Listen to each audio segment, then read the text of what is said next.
Hi, everyone. I seem to always come up with a good topic right when I'm getting ready to rest or go to sleep. So I am in my bed with the lights down low,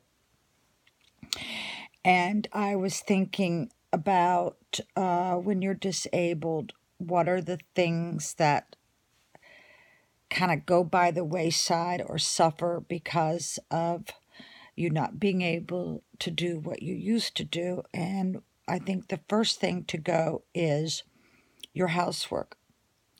The way you keep house, I think, suffers immensely. And then you're kind of too embarrassed for anybody to come over, And then if you do try to clean, then you're too tired for the company that you've invited. And your relatives don't understand this.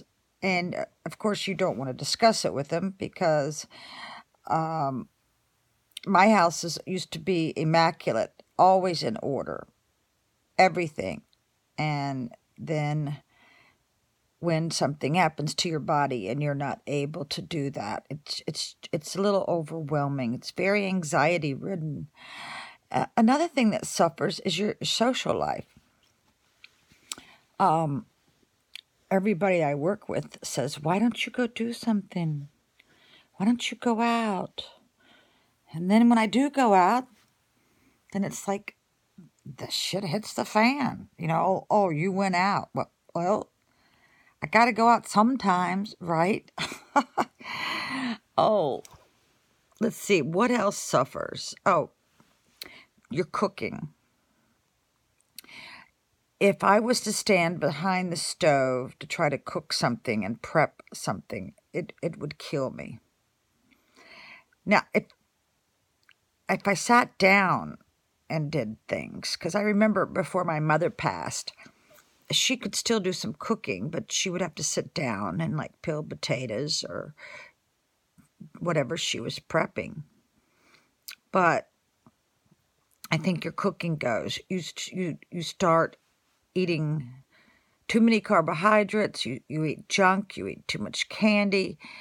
You eat fast food, and that is something that suffers when you are hurting or disabled. Also, visiting your friends. I used to visit my sisters all the time, and now I'm lucky if I can get in one visit every year and a half. I think I'm going to sneeze. Ooh, I am very tired. I had to keep talking to my brother to keep his eyes on the road. And it worked. I talked about his early childhood, my early childhood, and we actually did talk for 6 hours, and it was amazing.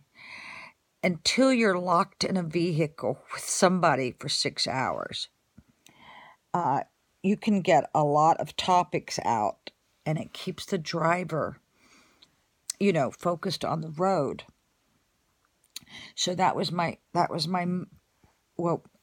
goal, to just keep him awake, because he was driving in the wee ears of the wee hours of the night. So a lot of my subscribers think that I have a very calming voice. Well, I didn't know that. I've never liked my voice. Not at all.